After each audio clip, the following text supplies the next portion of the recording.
Part 1. The Awakening. It's 4:47 in the morning. The world is wrapped in silence, tucked beneath blankets of sleep. Streets are empty, coffee shops are dark, social media notifications are frozen in time. But somewhere, in a quiet corner of this sleeping planet, something extraordinary is happening. Someone is lacing up their running shoes. Someone else is brewing their first cup of coffee, the aroma cutting through the pre-dawn darkness. Another person is sitting cross-legged on a meditation cushion, eyes closed, breath steady. And yet another is hunched over a journal, pen moving across paper, capturing dreams before they fade into the fog of the coming day. These aren't superheroes. They're not blessed with some magical gene that makes sleep optional. They're ordinary people who've discovered an extraordinary secret. The early morning hours hold a power that can transform everything. You know what's wild? When I first heard about this whole wake up at 5 a.m. thing, I thought it was just another productivity trend, like those people who swear by cold showers or only eating kale for a week. But here's the thing, friend. This is different. This is about fundamentally rewiring how you experience life itself. Let me ask you something, and be honest with yourself. When was the last time you woke up feeling like you were ahead of the game? Not rushing, not stressed, not immediately reaching for your phone to see what disasters await. When was the last time your morning felt like it belonged to you? For most of us, mornings are a blur of chaos. Alarm screaming, snooze button, 5 more minutes. Then panic, rush, throw on clothes, grab whatever food is fastest, race out the door. And by 9 a.m., we're already exhausted, already behind, already feeling like the day is happening to us rather than for us. But listen, what if I told you that every single person you admire, every person who's built something remarkable, every person who seems to have their life together, while the rest of us are barely holding on, they all share one common trait. They've mastered their mornings. They've claimed those quiet hours before the world wakes up and turned them into their secret weapon. Warren Buffett, one of the wealthiest humans to ever walk this earth, starts his day at 6:45 a.m. sharp. Not because he has to, but because he's learned that those morning hours are when his mind is clearest.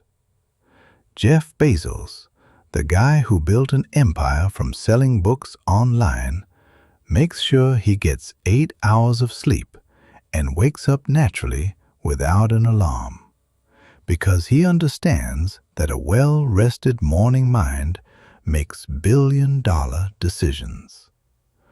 Oprah Winfrey, who transformed from poverty to becoming one of the most influential people on the planet, wakes up before dawn to meditate, to center herself before the chaos begins. Notice something? These aren't people who sacrificed sleep to hustle harder. They're people who understood that mornings aren't about waking up early, just to brag about it. It's about creating space, sacred space, where you can connect with yourself before the world demands your attention.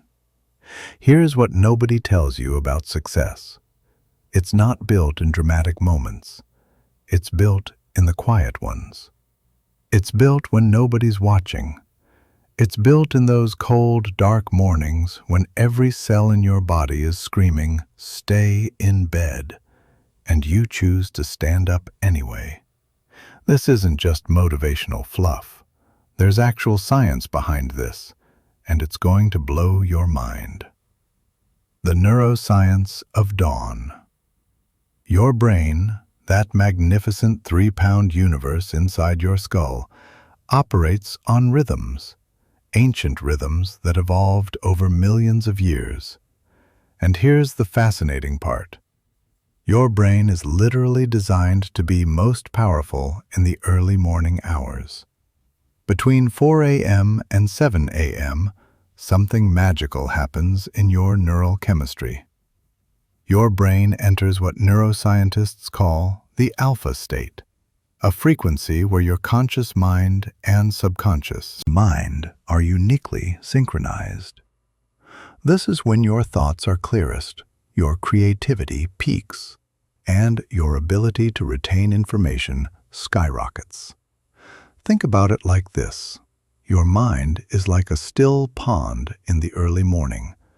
No ripples, no disturbances, crystal clear. You can see straight to the bottom. But as the day progresses, people start throwing stones into that pond. A stressful email here, a difficult conversation there, a deadline approaching, a notification buzzing. And soon that pond is churning with waves, murky and chaotic. The most successful people understand this. They do their most important thinking, their deepest work, their strategic planning in those early hours when their mental pond is still. But there's more. Your body produces cortisol naturally in the early morning hours. Now, you've probably heard cortisol called the stress hormone, which gives it a bad reputation. But here's what they don't tell you. Cortisol in the morning is actually your friend. It's what wakes you up, makes you alert, gives you energy.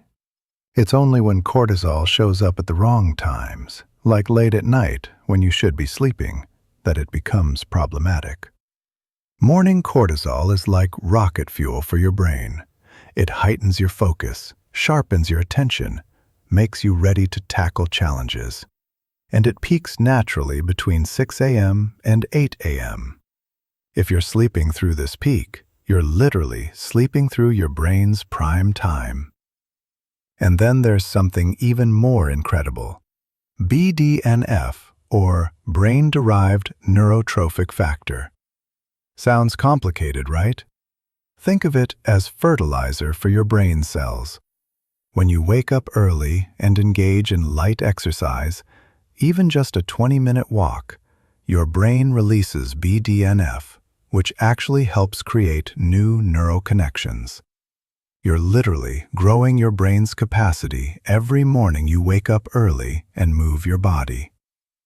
This isn't just theory. Researchers at the University of Toronto studied thousands of people and found that early risers consistently reported higher levels of life satisfaction, better mental health, and stronger problem-solving abilities compared to night owls. They even found that early risers were 60% more likely to describe themselves as persistent and self-directed. But here's the kicker. These benefits compound over time. Miss one morning, and it's not a big deal. But miss 1,000 mornings? That's 3 years of your brain's peak performance wasted.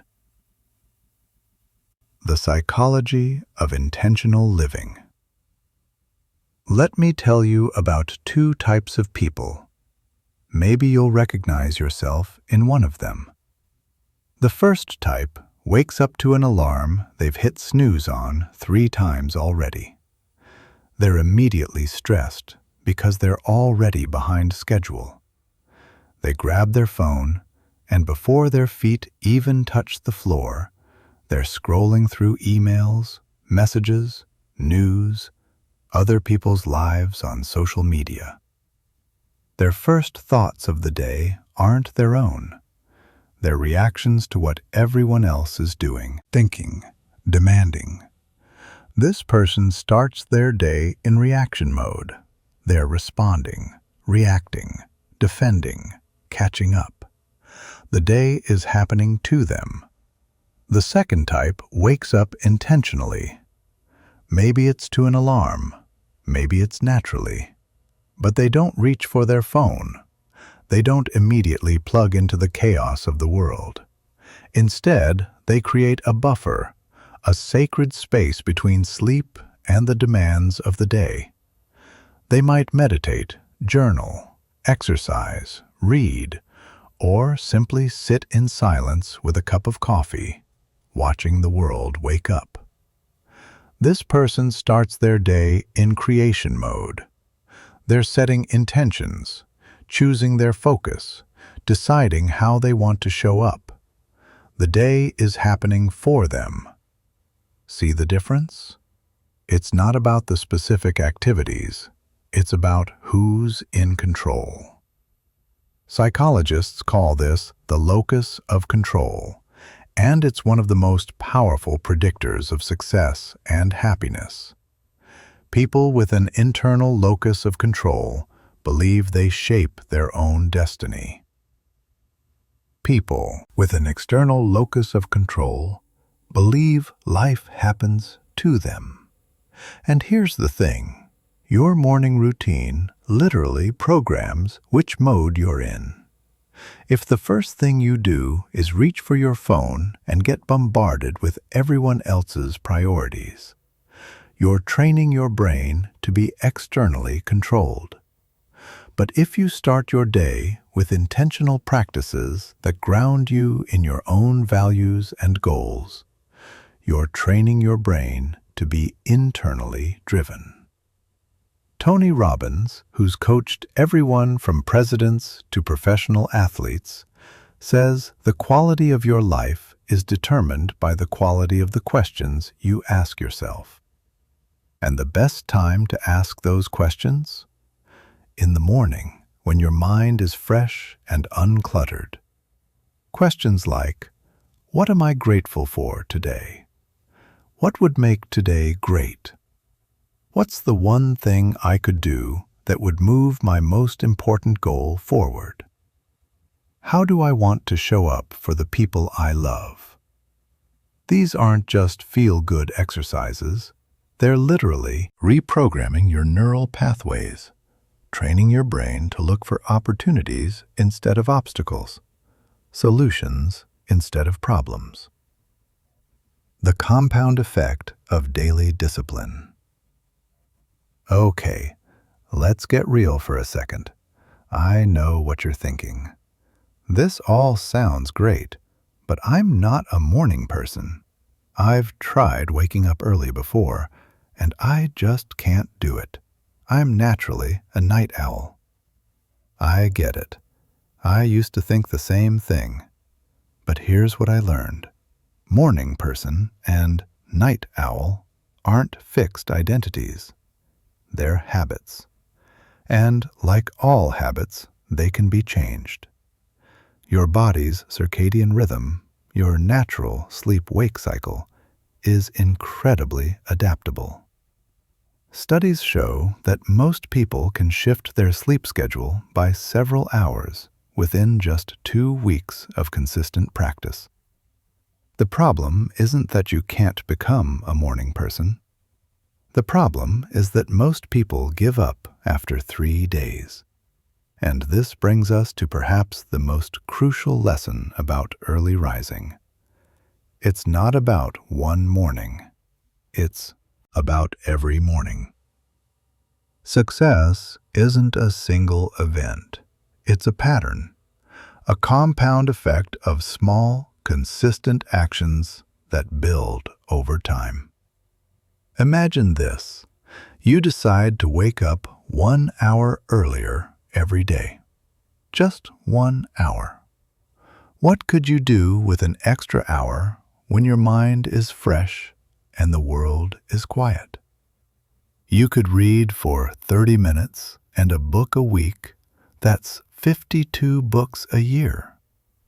Do you know how transformative reading 52 books would be for your knowledge, your perspective, your opportunities? You could exercise for 45 minutes getting in the kind of workout that most people don't have time for. Within 6 months, your health would transform. Your energy would skyrocket. Your confidence would soar. You could work on that side business, that creative project, that skill you've been wanting to learn. 1 hour a day is 365 hours a year. That's the equivalent of 9 full work weeks of focused time on your dreams. But here's the math that really blows my mind. If you wake up just 1 hour earlier than the average person, and you use that hour intentionally, over the course of 1 year, you'll have gained 365 hours of productive time. That's 45 8-hour workdays. You'll have essentially given yourself an extra month and a half of life every single year. Over a decade, that's 15 months. Over a career, that's years. Literal years of your life reclaimed from sleep, redirected toward your dreams. And this compounds in ways you can't even measure. Because it's not just about the time, it's about the momentum. It's about the identity shift that happens when you consistently do hard things. It's about the confidence that builds when you prove to yourself every single morning that you can keep promises to yourself. The warrior mindset. Let me share something with you that changed my entire perspective on this. Every morning, when that alarm goes off, you're faced with a choice. It might seem like a small choice, maybe even insignificant, but it's actually one of the most important decisions you'll make all day. Stay in bed or get up.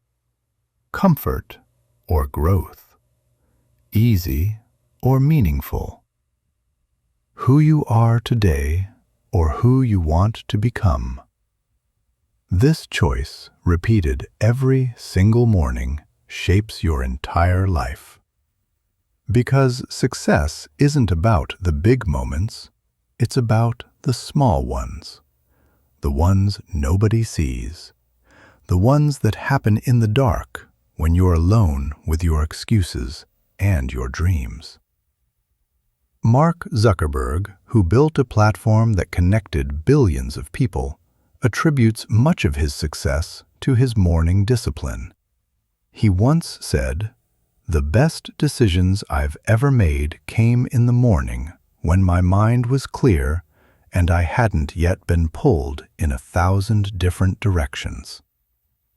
Here's what's happening in those moments when you choose to get up. You're not just waking your body, you're training your mind. You're building what psychologists call ego depletion resistance, the ability to do difficult things, even when you don't feel like it. Think of it like this. Willpower is like a muscle. The more you use it, the stronger it gets. And the morning alarm is your daily gym session for your willpower muscle. Every time you override your body's desire for comfort and choose discipline instead, you're adding weight to that barbell. You're getting stronger.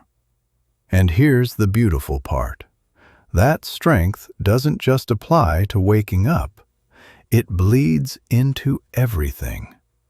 The discipline you build by waking up early makes it easier to make healthy food choices, to have difficult conversations, to do the work you've been avoiding, to stay committed when things get hard.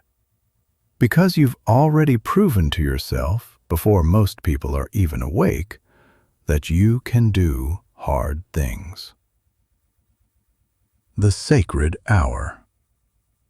Now, I want to introduce you to a concept that's going to revolutionize how you think about your mornings. The victory hour. This is the first hour after you wake up, not the time you spend scrolling through your phone in bed, not the time you spend rushing to get ready. The actual, intentional hour where you invest in yourself before the world makes its demands. Tony Robbins calls this his hour of power. Oprah calls it her grounding time. Whatever you call it, this hour is sacred. It's the difference between living reactively and living intentionally. And here's how the most successful people structure this hour. It's brilliantly simple. 3 20-minute blocks. Block 1. Move your body, 20 minutes. This isn't about becoming a fitness model. It's about waking up your physiology. When you move your body, several things happen. Your blood starts pumping oxygen to your brain. Your body releases endorphins, natural mood boosters. Your lymphatic system, which removes toxins from your body, gets activated. It only works when you move. And your energy levels spike, giving you natural fuel for the day. This doesn't have to be intense. A brisk walk, some yoga, dancing to your favorite song. The point is movement, because your body and mind are connected. And when you energize your body, you energize your mind. Block 2. Center your mind. 20 minutes. This is your time for stillness, meditation, prayer, journaling, or simply sitting in silence. This is where you connect with yourself, with your values, with what matters. Here's what's happening during this time. You're activating your prefrontal cortex, the part of your brain responsible for complex thinking, decision-making, and emotional regulation. You're also reducing activity in your amygdala, the fear center of your brain. In other words, you're literally making yourself smarter and calmer. Many successful people keep a gratitude journal during this time. 3 things they're grateful for.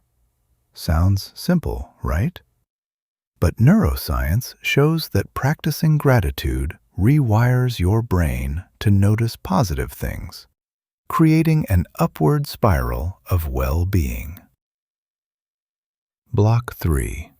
Grow your mind. 20 minutes. This is your learning time. Read a book. Listen to a podcast. Watch an educational video. Study something new. Warren Buffett reads for 5 to 6 hours every day. Bill Gates reads 50 books a year. Mark Cuban reads for 3 hours daily. These aren't people who have more time than you. They're people who prioritize learning. And the morning, when your brain is fresh and receptive, is the best time to learn. Information absorbed in the morning sticks better, processes deeper, and integrates faster into your existing knowledge. The ripple effect. Here's something I want you to understand. Changing your morning doesn't just change your morning. It changes everything. When you start your day with discipline, that discipline ripples through every decision you make. When you start your day feeling accomplished, that confidence colors every interaction.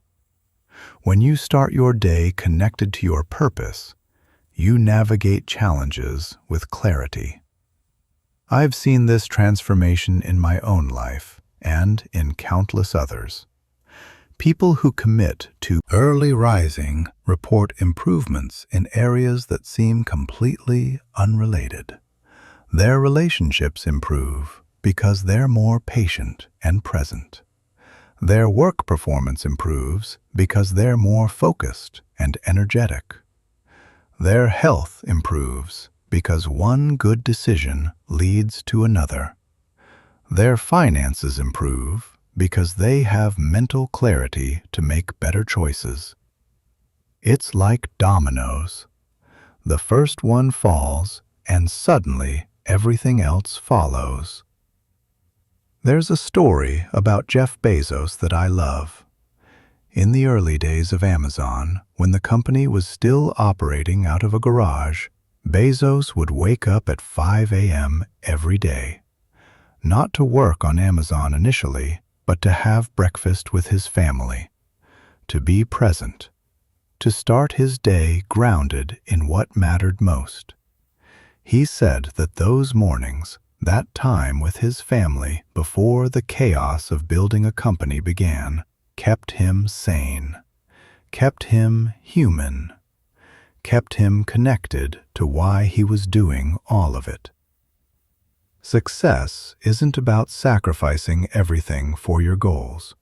It's about creating a life where your goals and your values align, and that alignment starts in the morning.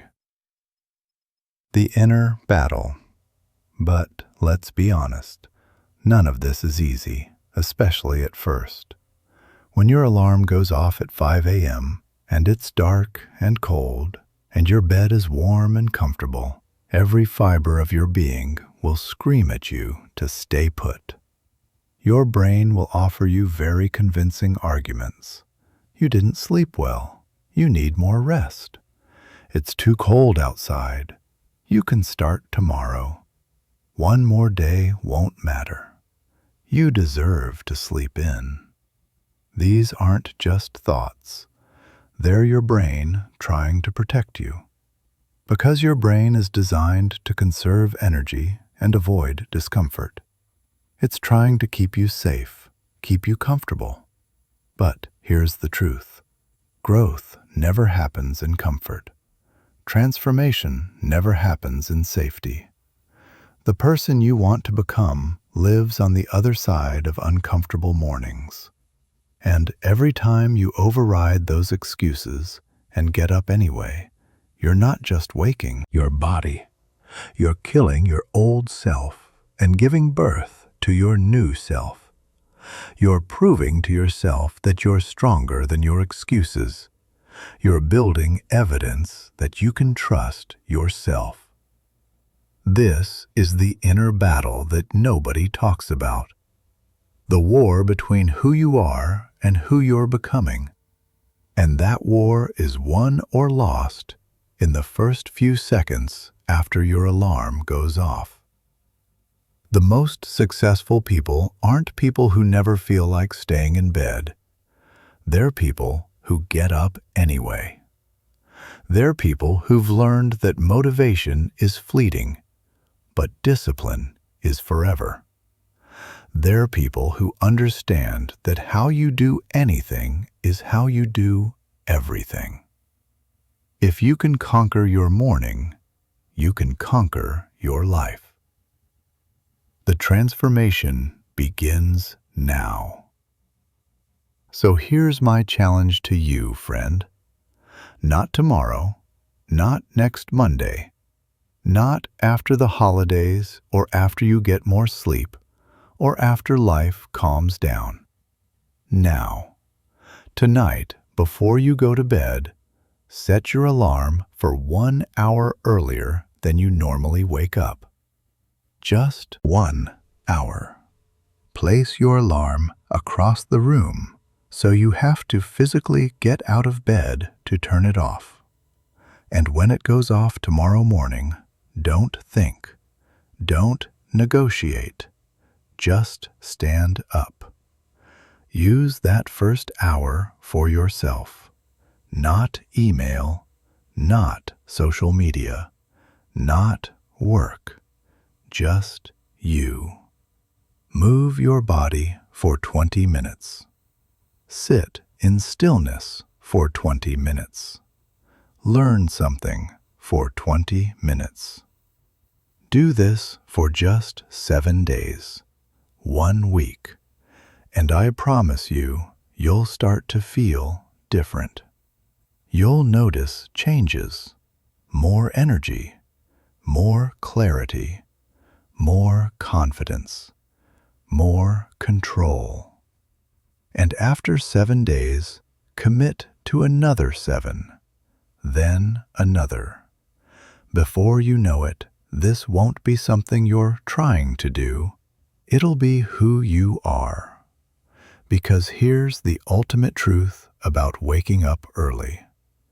It's not really about the time.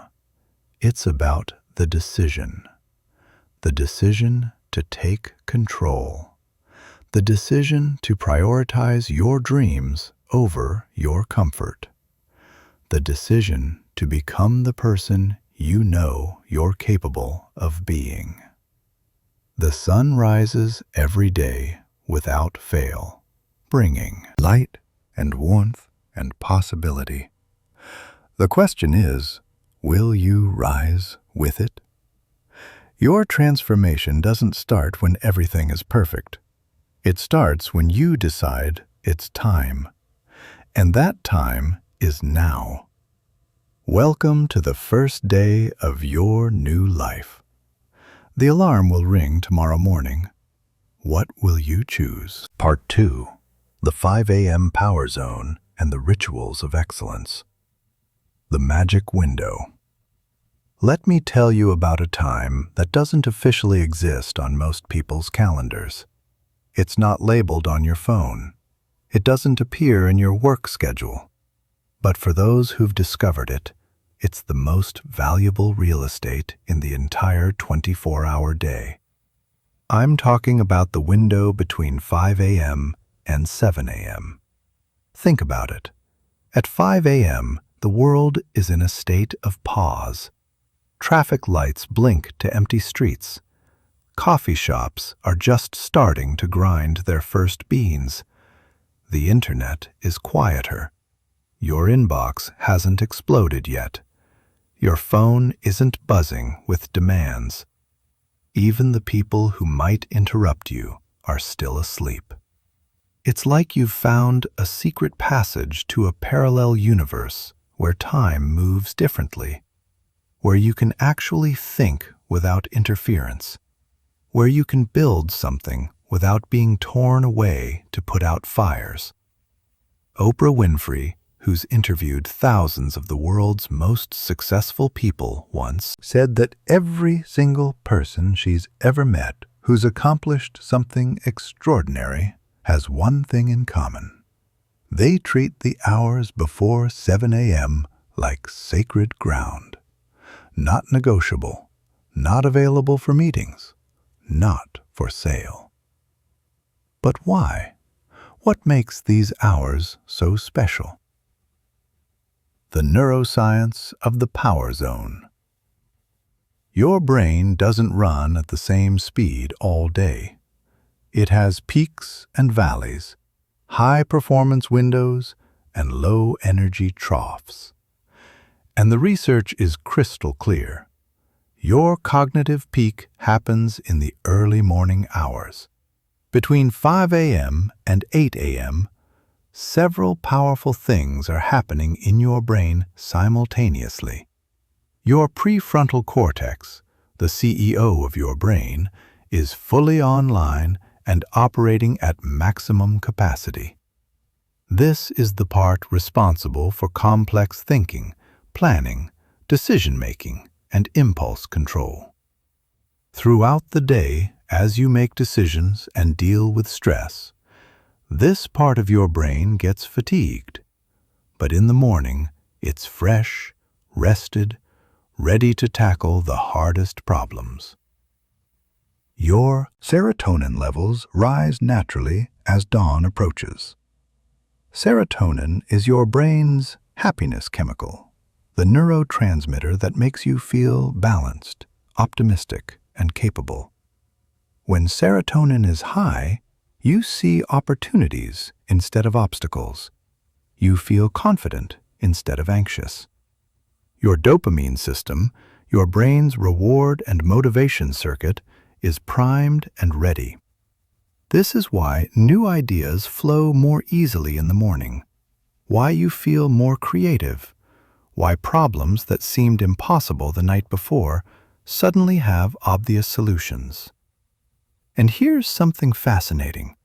Your brain waves in the early morning exist in a unique state. As you transition from sleep to wakefulness, you pass through what's called the theta-alpha bridge. This is the same brainwave state that meditation masters spend decades learning to access. And you get it for free, naturally, every morning if you wake up mindfully instead of jarring yourself awake with an aggressive alarm and immediately diving into stress. This theta-alpha state is when your conscious and subconscious minds are most connected. This is when insights bubble up from deep within, when solutions to problems you've been wrestling with suddenly become clear, when you can program your subconscious mind most effectively. Think about how many times you've woken up with the answer to something that puzzled you the day before. That's not coincidence. That's your brain doing its deepest processing during sleep and then presenting you with the results in this unique morning state. Warren Buffett schedules his most important thinking time between 6 a.m. and 9 a.m. He reads, he analyzes, he makes decisions. The decisions that have made him one of the wealthiest people in history? Many of them were made in these morning hours when his mind was clearest. The Victory Hour Protocol. Now, I want to give you a framework that's been used by everyone from Olympic athletes to Fortune 500 CEOs. It's called the 20-20-20 Protocol, and it's beautifully simple. You wake up at 5 a.m. The first hour, from 5 to 6 a.m., is divided into 3 20-minute blocks. Each block has a specific purpose, and together they create a foundation for an extraordinary day. Minutes 0 to 20, intense movement. Not exercise, movement. There's a difference. Exercise is what you do at the gym, following a program, tracking reps and sets. Movement is primal. It's about waking up every cell in your body. It's about telling your physiology that it's time to shift from rest mode to action mode. Here's what happens when you move intensely first thing in the morning. Your heart rate increases, pumping freshly oxygenated blood to your brain. Within minutes, you're more alert than any cup of coffee could make you. Your body releases a cascade of beneficial neurochemicals. Endorphins that make you feel good, dopamine that motivates you, serotonin that balances your mood, and that magical BDNF I mentioned earlier that literally helps your brain grow new connections. Your core.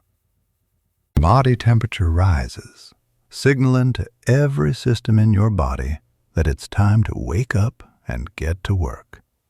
Your metabolism kicks into high gear. You'll burn more calories throughout the entire day just because you moved in the morning. And perhaps most importantly, you prove to yourself that you can do hard things. You build discipline muscle. You create momentum. What kind of movement? Anything that gets your heart rate up. A run, a bike ride, body weight exercises, yoga, dancing like nobody's watching, because nobody is, it's 5 a.m., jump rope, swimming if you have access to a pool. The key is intensity. This isn't a gentle stroll. This is 20 minutes where you push yourself, where you feel alive, where you remember that you have a body that's capable of incredible things. Mark Zuckerberg runs every morning. Rain or shine, whether he's at home or traveling, he starts his day with a run. He says it clears his mind better than anything else, helps him process complex problems, and sets the tone for being active rather than passive throughout the day. Minutes 20 to 40. Deep recovery. After you've pushed your body, it's time to center your mind. This is your recovery block, but don't mistake recovery for laziness. This is active recovery. This is when you rebuild, recharge, and reconnect. For many people, this means meditation. And before you roll your eyes and think, meditation isn't for me, hear me out. Meditation isn't about emptying your mind or achieving some mystical state. It's simply about learning to observe your thoughts without being controlled by them. It's about creating space between stimulus and response. It's about training your attention like you'd train a muscle.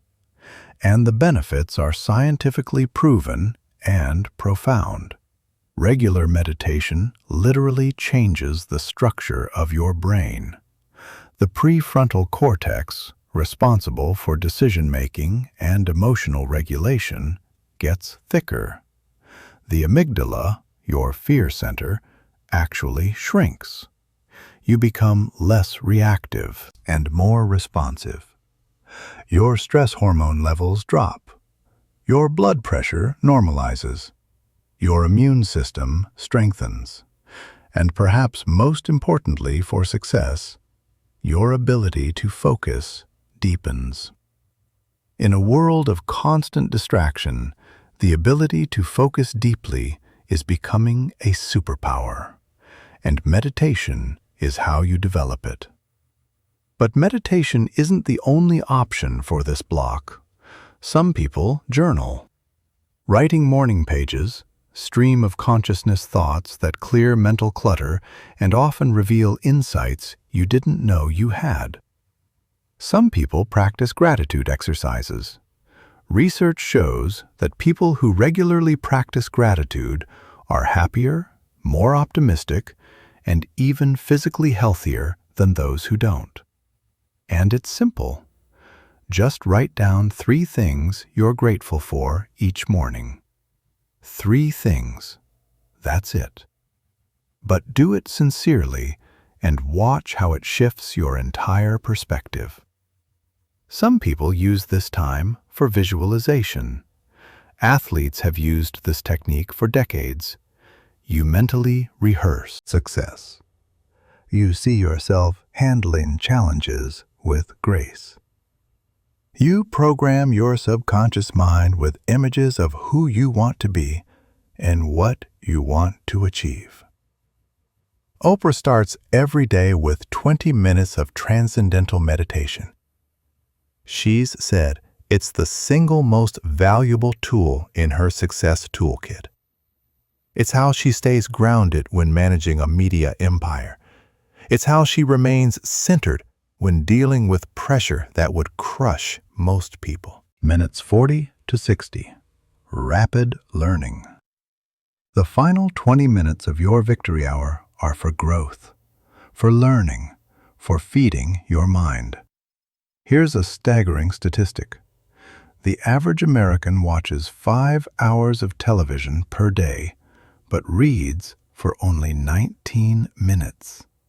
5 hours consuming entertainment designed by others.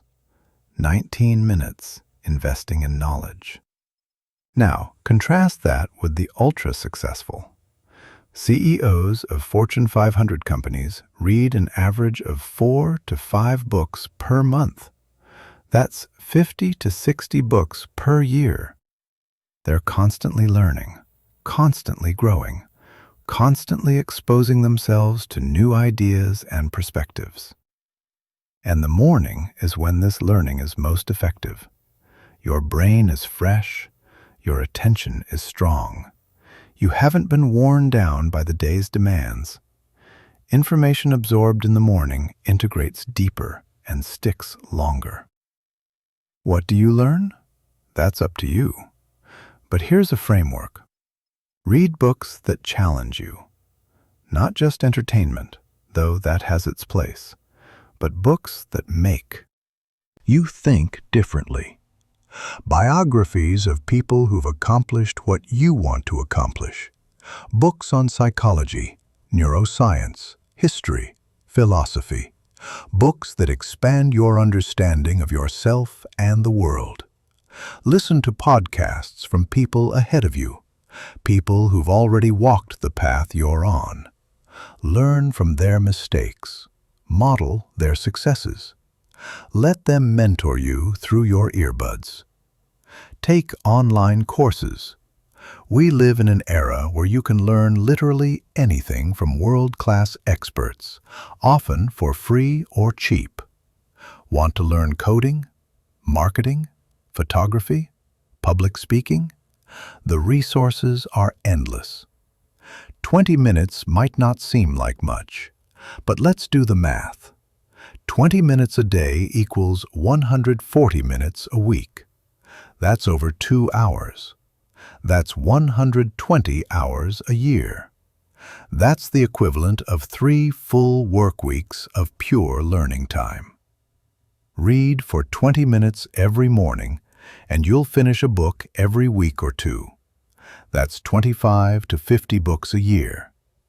Do you realize how much that would transform your knowledge, your perspective, your opportunities? Bill Gates takes reading weeks, where he does nothing but read. But on normal weeks, he reads for at least an hour every morning before starting work.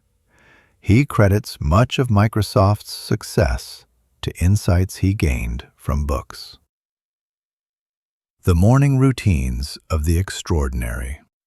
Let me take you inside the actual morning routines of some of the most successful people alive.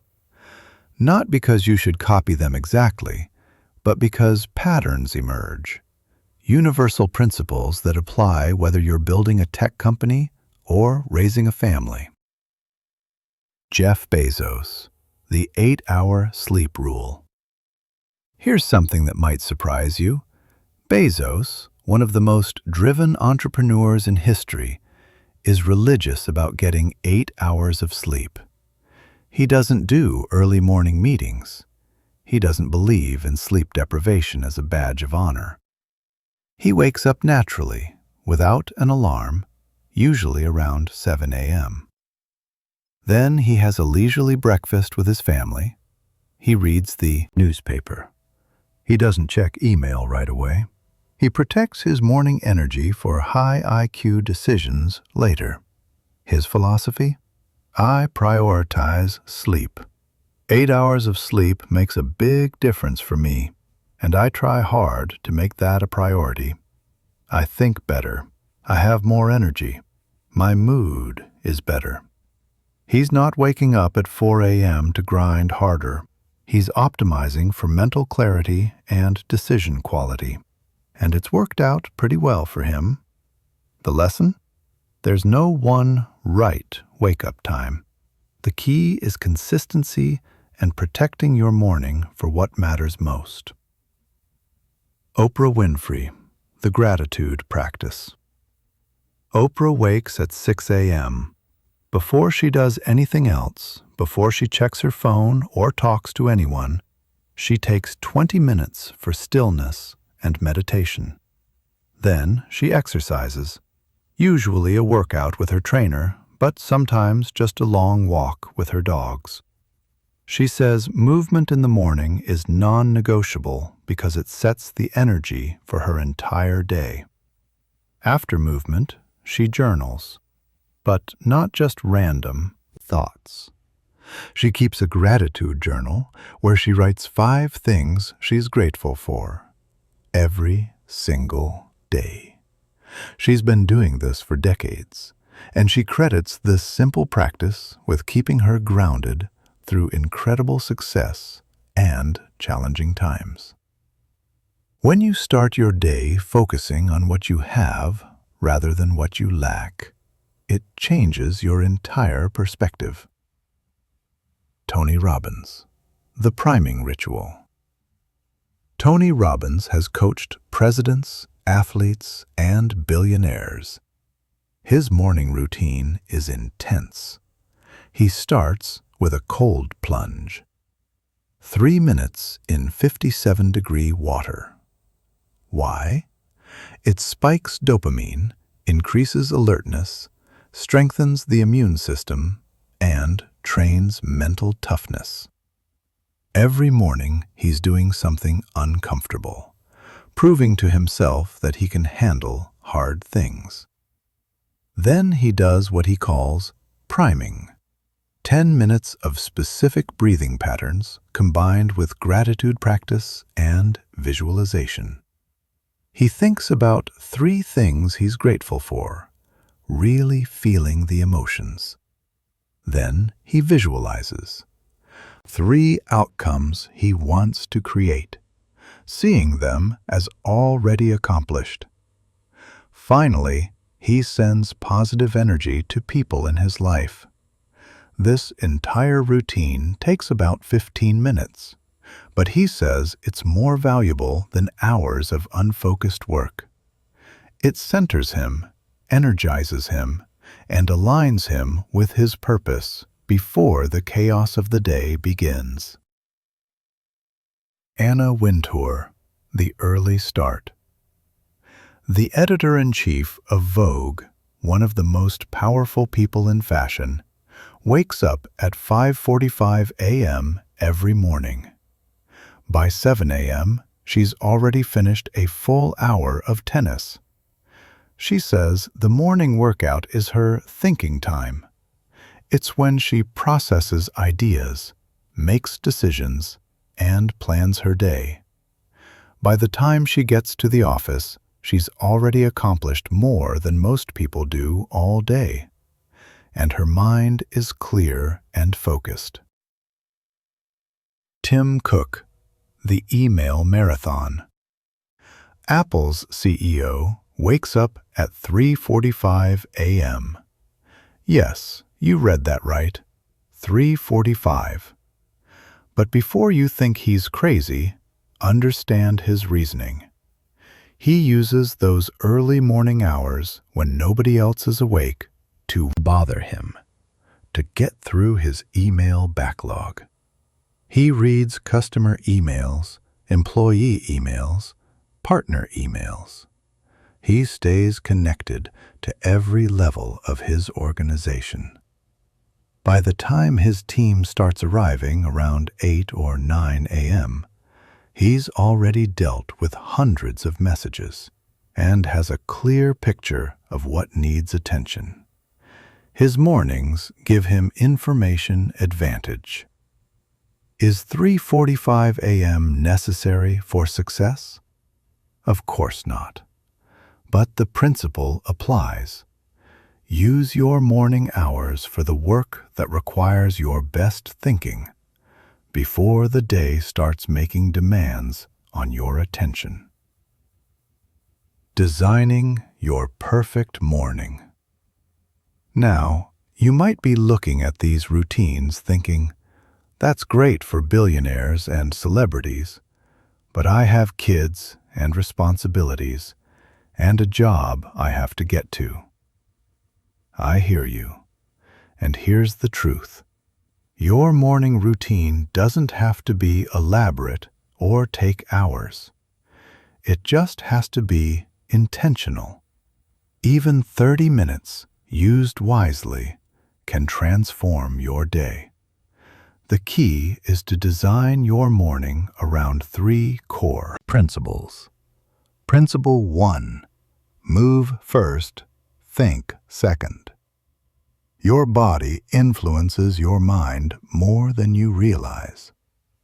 When you move your body, you change your biochemistry. You shift from a state of rest to a state of readiness. Even 5 minutes of movement makes a difference. Jumping jacks, push-ups, a quick walk around the block. Anything that gets your blood flowing and your heart rate up. Principle 2. Silence before noise. Before you let the world in, before email, before news, before social media, before other people's priorities, spend time with your own thoughts. This could be meditation. It could be journaling. It could be sitting quietly with coffee, watching the sunrise. The specific activity matters less than the principle. Protect time for internal connection before external demands. Principle 3. Input quality content. Your mind is like a garden. What you plant determines what grows. If you start your day consuming negative news, social media drama, or other people's problems, that's what will dominate your thoughts. Instead, feed your mind something nutritious. Read something inspiring or educational. Listen to something uplifting. Watch something that makes you think or feel motivated. These 3 principles can fit into any schedule. Whether you have 30 minutes or 3 hours. Whether you wake at 5 a.m. or 7 a.m. The magic isn't in the specifics. It's in the consistency. It's in starting every day with intention rather than reaction. The 30-Day Transformation Challenge. Here's what I want you to do. Commit to 30 days. Just 30 days of waking up 1 hour earlier than you currently do and following a simple morning routine. Days 1 through 7, the survival phase. The first week is about survival. It's going to be hard. You're going to feel tired. Your body is adjusting to a new sleep schedule. Your mind is going to offer you every excuse imaginable to quit. Don't quit. Just show up. Even if your routine is just getting out of bed, drinking water, and taking a short walk. Just show up. Build the habit of honoring your commitment to yourself. Days 8 through 14, the adaptation phase. The second week, something shifts. Your body starts to adjust. Waking up becomes slightly easier. You start to notice small changes. More energy during the day, better mood, clearer thinking. This is when you refine your routine. Add elements, experiment, find what works for you. Maybe you discover you love morning journaling. Maybe you find that a run clears your mind better than anything else. Days 15 through 21. The integration phase. Week 3 is when the magic really starts. You're not fighting yourself anymore. Your body expects to wake up early. Your routine feels natural. And you start seeing real results. Your productivity increases. Your relationships improve. You feel more in control of your life. People start commenting that you seem different, more centered. Days 22 through 30, the transformation phase. By week 4, you're not the same person who started this challenge. You've proven to yourself that you can keep commitments. You've built discipline muscle. You've created space in your life for what matters. And here's what happens. You stop seeing early rising as a sacrifice and start seeing it as a gift. You actually look forward to your mornings. They become your favorite part of the day. At the end of 30 days, assess honestly. How do you feel? What's changed? What's improved? I'll bet you'll find that waking up early has ripple effects far beyond just having more time. It changes how you see yourself. It changes your confidence. It changes your entire trajectory. The myth of motivation. Let me address something important. You might be feeling motivated right now, reading this, thinking, yes, I'm going to wake up early. I'm going to change my life. That's great. But here's a hard truth. Motivation is temporary. It's a spark that starts the fire, but discipline is the wood that keeps it burning. There will be mornings, many mornings, when you don't feel motivated, when you're tired, when it's cold, when you stayed up late dealing with something unexpected, when your bed is the most comfortable place in the universe and the last thing you want to do is leave it. On those mornings, motivation won't help you. Discipline will. And discipline isn't some mystical quality that some people have and others don't. Discipline is built through practice, through doing the thing you committed to doing, especially when you don't feel like it. Every time you get up despite not wanting to, you're building discipline. And that discipline becomes your most valuable asset, not just for waking up early, but for everything. Warren Buffett has a famous quote, "The chains of habit are too light to be felt until they are too heavy to be broken." Build the chain of waking up early when it's light, when it's a choice, before life gets so busy that you feel like you can't.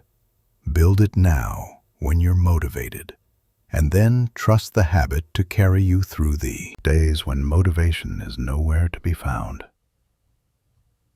The compound effect of morning mastery. Here's something most people don't realize.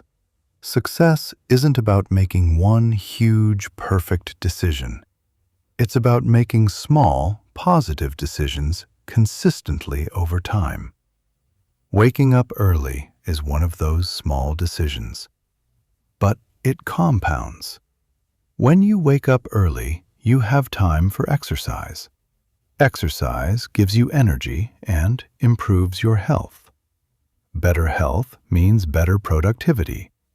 Better productivity means better results. Better results mean more opportunities. More opportunities mean more success. When you wake up early, you have time for learning. Learning gives you new skills and perspectives. New skills make you more valuable. More value means more income. More income means more freedom. More freedom means more choices. When you wake up early, you start your day in control. Control reduces stress. Less stress improves relationships. Better relationships mean more support. More support means you can take bigger risks. Bigger risks mean bigger rewards. See how it compounds? One small decision, repeated daily, creates a cascade of positive effects that transform your entire life. Jeff Bezos didn't become one of the richest people in the world because of one brilliant decision. He became successful through thousands of small decisions made consistently over decades. And many of those decisions were made possible by the clarity and energy he got from protecting his mornings. Your morning routine might seem insignificant today, but a year from now, 5 years from now, the compound effect will be extraordinary.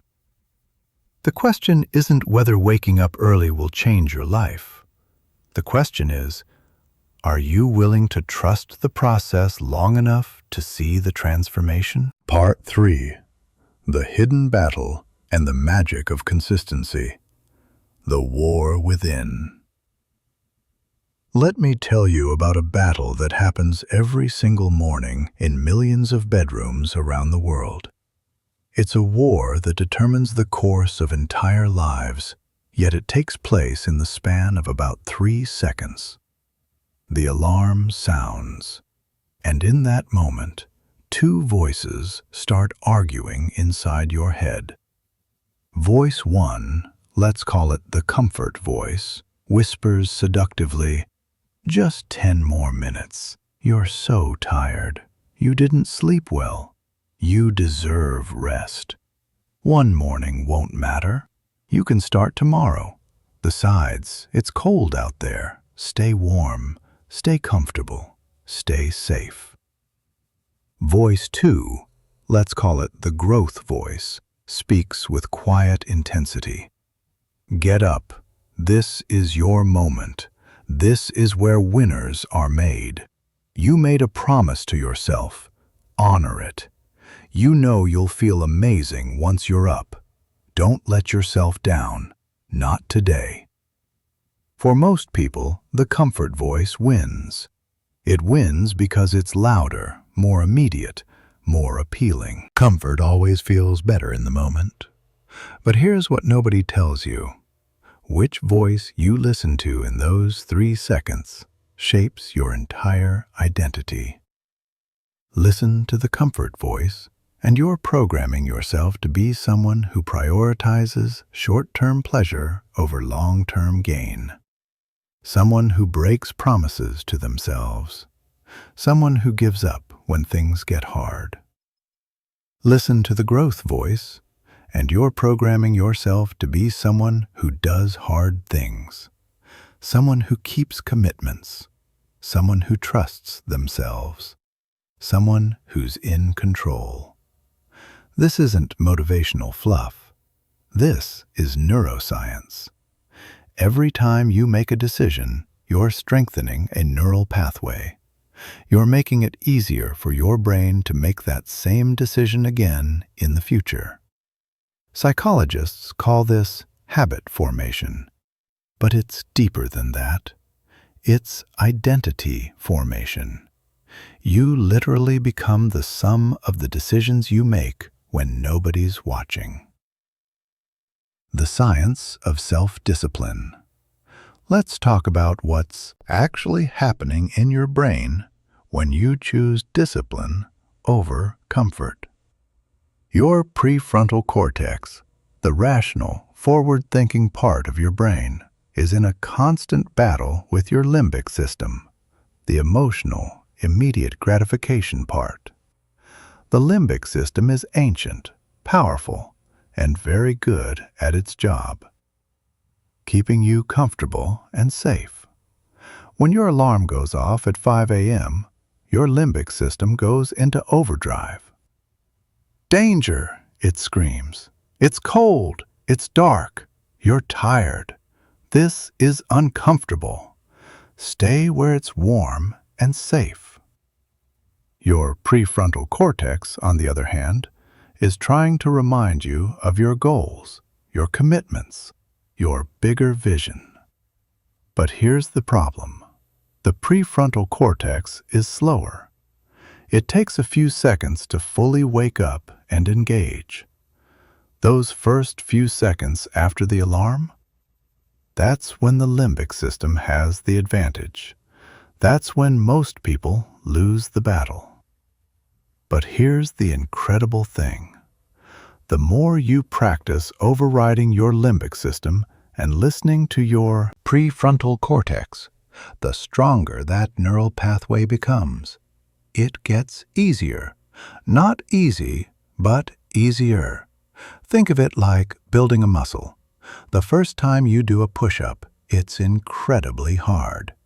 But if you do push-ups every day, your muscles adapt. They get stronger. Eventually, what once seemed impossible becomes routine. Self-discipline works exactly the same way. It's a muscle that grows stronger with use. Mark Zuckerberg once said something profound. The greatest successes come from having the freedom to fail. But I'd argue there's something even more fundamental.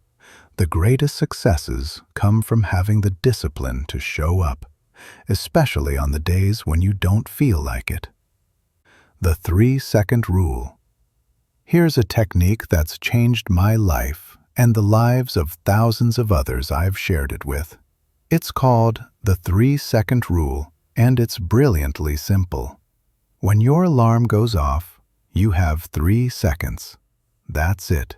3 seconds to move your body before your brain can talk you out of it. 1. Throw off the covers. 2. Swing your legs off the bed. 3. Stand up. Don't think. Don't negotiate. Don't reason. Just move. Because here's the thing. Your brain can generate convincing arguments for staying in bed faster than you can blink. It's had years of practice. But if you move your body before those arguments can form, you win. Once you're standing, the battle is over. You're up. Your body temperature starts rising. Blood starts flowing. Within 60 seconds, you'll be glad you got up. Within 5 minutes, you won't even remember being tired. But you have to move fast. 3 seconds. That's the window. This isn't about willpower. It's about outsmarting your brain's defense mechanisms. It's about not giving your comfort voice time to build its case. Try it tomorrow morning. Set your alarm, and when it goes off, count. 1, 2, 3, move. Don't think about whether you feel like it. Don't consider alternatives. Just move. The identity shift. Here's something profound that happens when you consistently win the morning battle. Your identity starts to shift. You stop being someone who tries to wake up early and become someone who wakes up early. You stop being someone who wants to be disciplined and become someone who is disciplined. This might sound like semantics, but it's transformative. Your identity, how you see yourself, determines your actions more than any external motivation ever could. James Clear, who wrote Atomic Habits, explains it like this. Every action you take is a vote for the type of person you wish to become. Every morning you get up when you said you would, that's a vote for being a disciplined person. Every morning you follow through on your routine, that's a vote for being a person who keeps commitments. Every morning you choose growth over comfort, that's a vote for being someone who achieves extraordinary things. Cast enough votes and your identity changes. And once your identity changes, the behaviors become automatic. You don't have to fight yourself anymore. You're just being who you are. Warren Buffett has a great line about this. He says, the most important investment you can make is in yourself. And that investment starts with the daily decision to honor commitments to yourself, even when it's hard, especially when it's hard. The dark morning truth. I need to be honest with you about something. There's a romanticized version of early rising that gets shared on social media. You know the one. Peaceful sunrises, perfect coffee, Zen meditation, crushing your goals with a smile. That's not reality. Not at first, anyway. The reality is that some mornings suck, really suck. You'll have mornings when you barely slept because your kid was sick. Mornings when your body aches from yesterday's workout. Mornings when you're dealing with stress that kept you up half the night. Mornings when you just feel off. On those mornings, getting up early feels almost cruel. Your entire being rebels against it. And yet, those are the most important mornings. Because success isn't built on the days when everything is perfect. It's built on the days when everything is hard, and you show up anyway. I remember a morning about 2 years into my early rising journey. I'd been consistent for over 700 days, never missed a morning. Then I got food poisoning. Spent half the night hugging the toilet. By 5 a.m., I felt like death. My alarm went off, and I had a choice. The logical choice was to skip that morning, to give myself grace, to sleep in and recover. But here's what I realized. That morning wasn't about the workout or the meditation or the routine. It was about the promise. If I could break my commitment to myself when I had a good reason, then the commitment meant nothing. So I got up. I didn't do my full routine. I just sat in a chair, drank water, and watched the sunrise.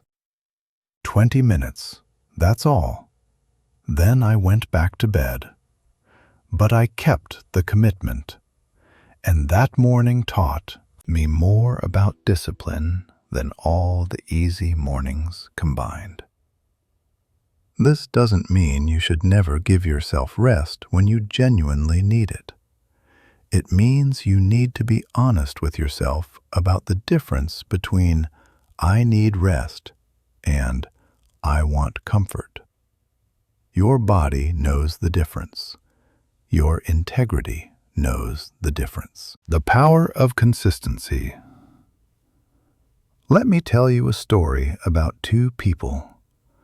We'll call them Alex and Jordan. Both decide to transform their lives by waking up early. Both start on January 1st with equal enthusiasm. Alex wakes up at 5 a.m. on January 1st. Feels great. Does a full routine. Then wakes up at 5 a.m. on January 2nd. Still feels good. January 3rd, feeling tired but pushes through.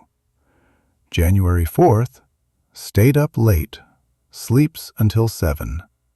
I'll get back on track tomorrow. January 5th, wakes at 6:30. Close enough. By January 10th, Alex is back to waking up at 8 a.m., the routine abandoned. Jordan also wakes up at 5 a.m. on January 1st. Feels great. January 2nd, wakes at 5 a.m. January 3rd, barely slept. Feels terrible, but wakes at 5 a.m. anyway. Does a abbreviated routine. January 4th, 5 a.m. January 5th, 5 a.m. Every single day. No exceptions. No negotiations. By January 31st, Alex has woken up early maybe 5 times out of 31 days. Jordan has woken up early 31 times out of 31 days. Fast forward to December 31st of that same year. Alex is essentially the same person who started the year.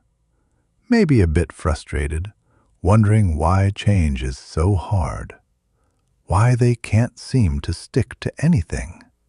Jordan is transformed. The discipline from waking up early has bled into every area of life. Better health, better relationships, better work performance, more confidence, more opportunities. Jordan isn't just waking up early anymore. Jordan is living a completely different life. What's the difference?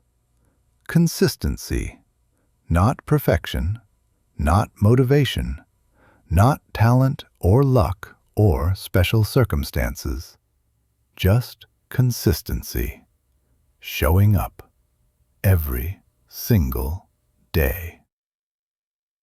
The compound effect of small wins. There is a concept in physics called momentum. An object in motion tends to stay in motion. An object at rest tends to stay at rest. The same principle applies to your life. When you wake up early consistently, you're not just building one habit, you're creating momentum that carries into every other area. Here's how it works. You wake up early. You have time to exercise. Exercise gives you energy. Energy helps you make better food choices. Better food choices improve your health. Better health improves your mood. Better mood improves your relationships. Better relationships provide support. Support helps you take risks. Risks lead to growth. Growth leads to success. See how one small action cascades into a completely transformed life? This is why successful people are often successful in multiple areas. It's not because they're somehow superhuman. It's because they understand momentum. They understand that excellence in one area breeds excellence in others. Oprah didn't just become a successful media mogul. She also became a philanthropist, an author, an actor, a wellness advocate. Why? Because the discipline that made her successful in media created momentum that carried into everything else she touched. Jeff Bezos didn't just build Amazon. He also founded Blue Origin, bought the Washington Post, became an investor in numerous companies. The discipline and systems thinking that worked in one area worked in others. Your morning routine is the starting domino. Knock it down consistently and watch what happens to the rest of your life. The 90-day transformation. I want to challenge you to something bigger than the 30-day commitment I mentioned earlier. I want you to commit to 90 days. Why 90 days?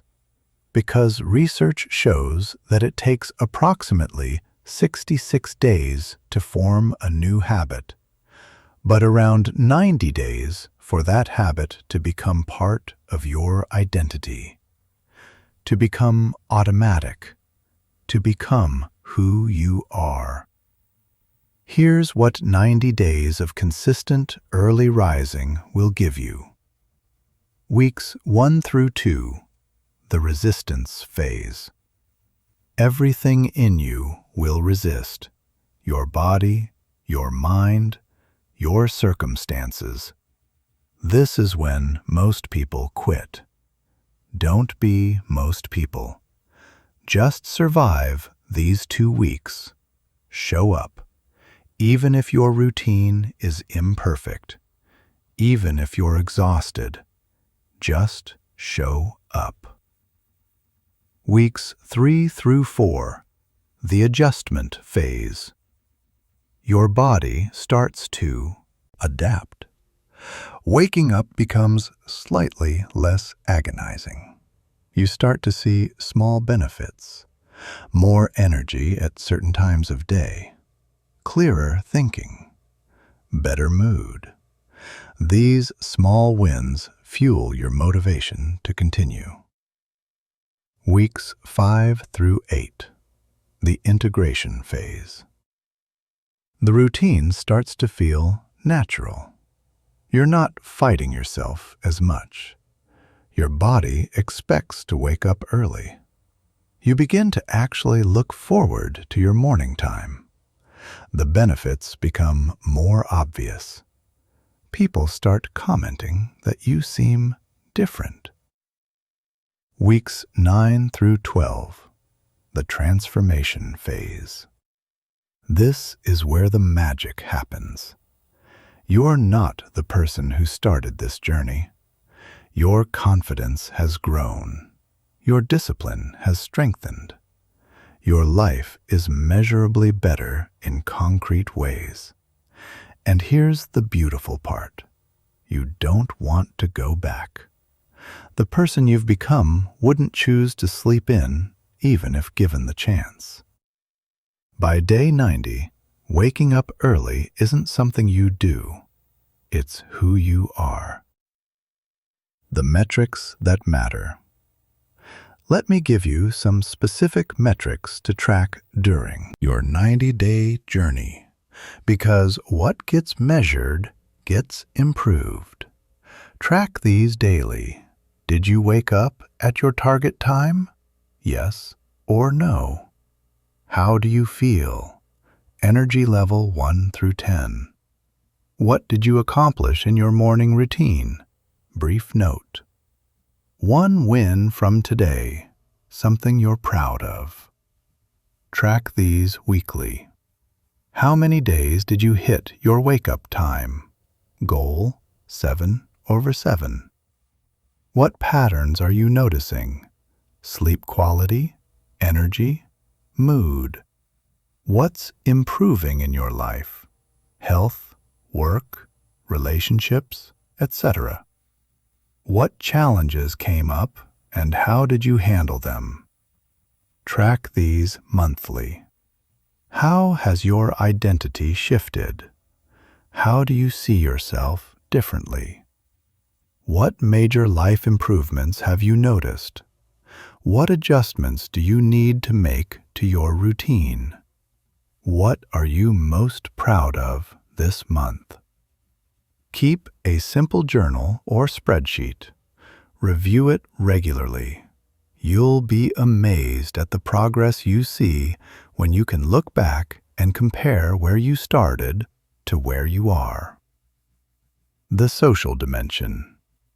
Here's something that often gets overlooked.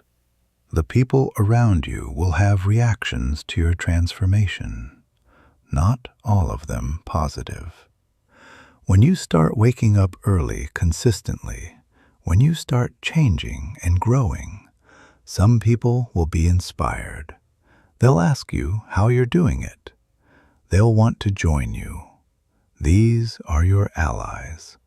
Encourage them. Share what's working for you. But others will feel threatened. They might make jokes about you being too intense or obsessed. They might try to sabotage your efforts, inviting you out late, mocking your routine, questioning whether it's really worth it.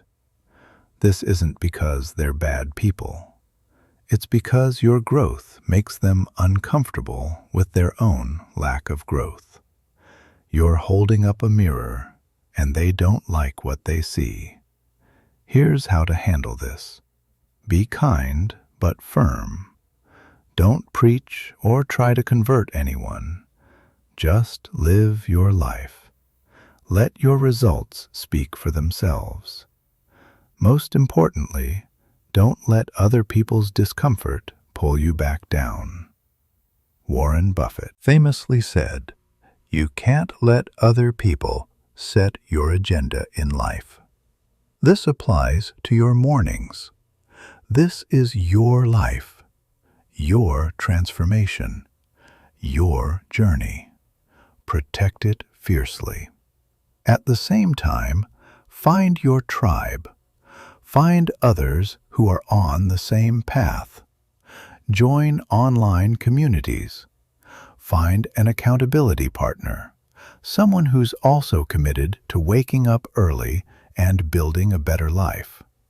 Text each other when you wake up. Share your wins. Support each other through the hard days. Having someone in your corner makes the journey infinitely easier.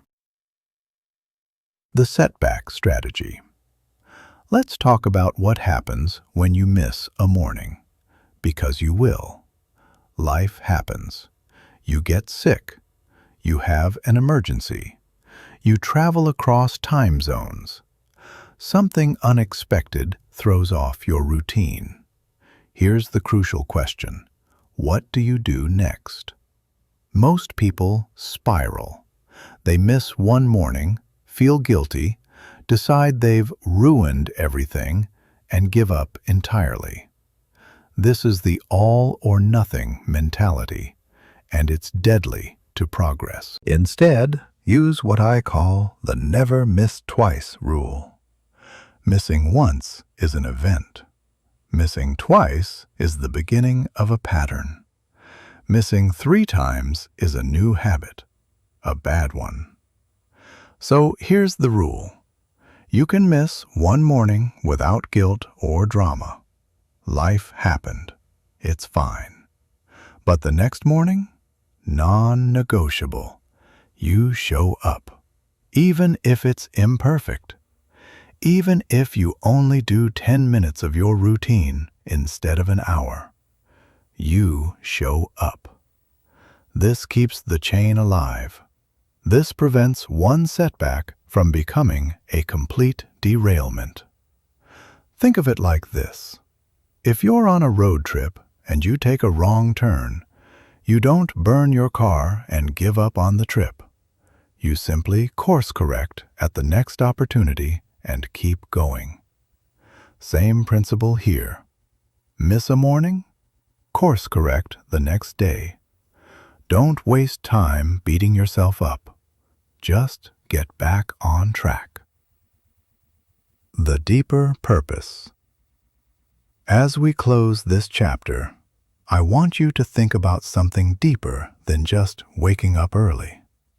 Why are you doing this? Is it to be more productive? That's good, but that's surface level. Is it to achieve your goals? Better, but still not the deepest level. Here's the real reason. You're doing this to prove to yourself that you can keep promises to yourself, that you're in control of your life, that you're capable of doing hard things, that you're becoming the person you want to be. Waking up early is just the vehicle. The real transformation is in who you become in the process. You become someone who can be trusted by yourself and others, someone who follows through, someone who has discipline, someone who doesn't need external motivation because they have internal drive. You become someone who's in command of their own life rather than just reacting to circumstances. And once you become that person, there is nothing you can't accomplish. Because the limitations aren't external, they never were. They're internal. And you're systematically removing them one morning at a time. This is why people who master early rising often go on to achieve extraordinary things. Not because waking up early is magical, but because the discipline required to do it consistently develops the character traits necessary for any great achievement. You're not just changing your wake-up time. You're forging yourself into someone capable of extraordinary things. And that, my friend, is worth waking up early for. Part 4. The Mirror of Self and Mastering Your Destiny. The Silent Conversation. There's a conversation that happens every morning in the stillness before dawn. It's not with your spouse, your kids, your boss, or your friends. It's a conversation with yourself. And for most people, this conversation never happens, because they never create the space for it. But this conversation, This sacred dialogue between who you are and who you're becoming might be the most important conversation of your entire life. Think about it. When do you actually think about your life? When do you step back from the chaos and ask yourself the hard questions? When do you check in with your soul? For most people, the answer is almost never. They're too busy reacting to life to actually examine it. They're running so fast on the hamster wheel that they never stop to ask if they're even on the right wheel. But when you wake up early, before the world starts demanding your attention, you create this space, this quiet, this sanctuary where you can actually hear yourself think. And in that space, transformation happens. The power of self-reflection. Let me share something that changed everything for me. About 5 years ago, I was successful by conventional standards. Good job, nice salary, nice apartment. But I was miserable, anxious, disconnected, running on autopilot. One morning, sitting in the pre-dawn darkness with my coffee, I asked myself a simple question. If I could design my ideal life, what would it look like? And I realized something terrifying. I had no idea. I'd been so busy climbing the ladder that I never stopped to ask if it was leaning against the right wall. That morning, I started a practice that's become non-negotiable for me. Every morning, I spend 15 minutes in self-reflection. Not meditation, though I do that too. Not journaling, though that's valuable. Self-reflection. This means asking myself hard questions and sitting with the answers, even when they're uncomfortable. Questions like, am I living according to my values or someone else's? What am I avoiding that I need to face? Am I proud of how I showed up yesterday? What legacy am I building with my daily actions? Am I becoming who I want to be, or am I drifting? These aren't comfortable questions, but they're necessary questions. Because here's the truth. An unexamined life drifts. A life without regular reflection is a life on autopilot. And autopilot rarely takes you where you actually want to go. The neuroscience of introspection.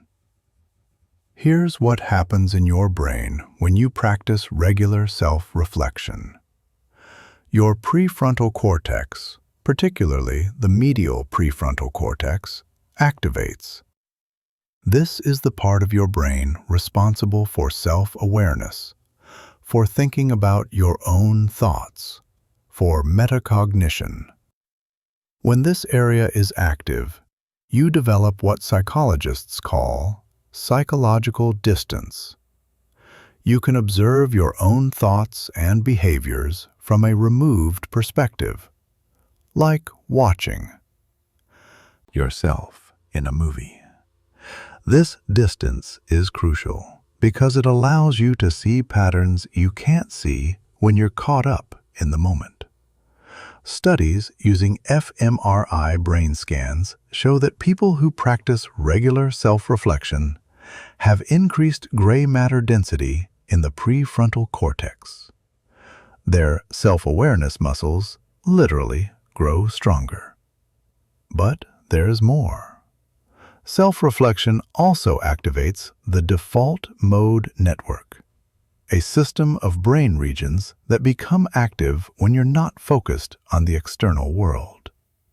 This network is involved in autobiographical memory, understanding your own story, envisioning the future, planning where you want to go, theory of mind, understanding yourself and others, ethical decision-making, aligning actions with values.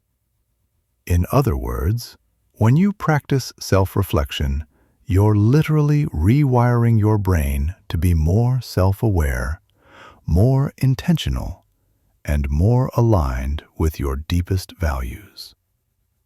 Jeff Bezos has a famous decision-making framework he calls the regret minimization framework.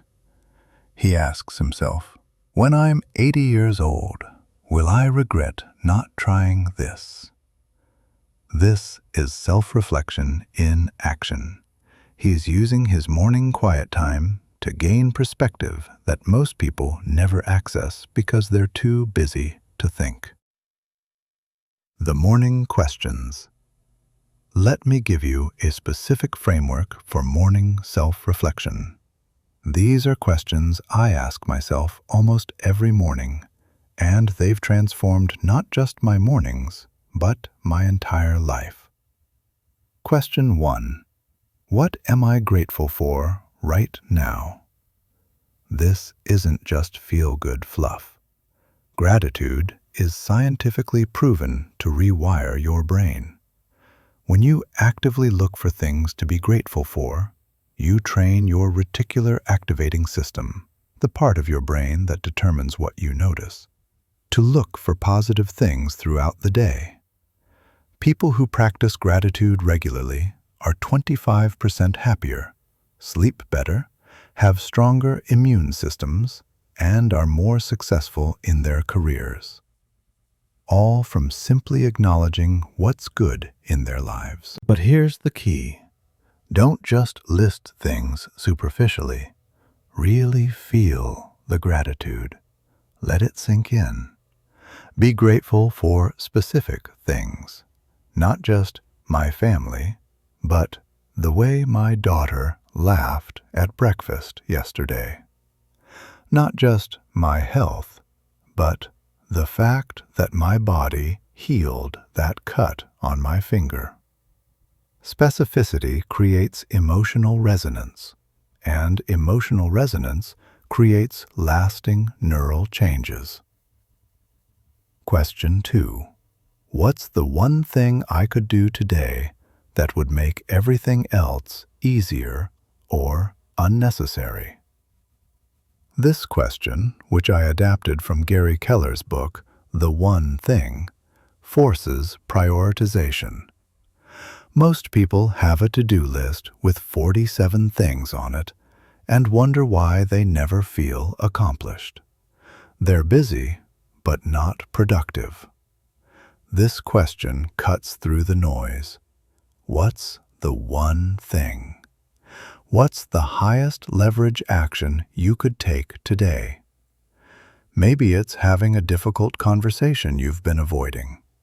Maybe it's making progress on that project that would transform your career. Maybe it's taking care of your health in a way you've been neglecting. Identify it. Then do it first. During your peak energy hours. Everything else is secondary. Question 3. How do I want to show up today?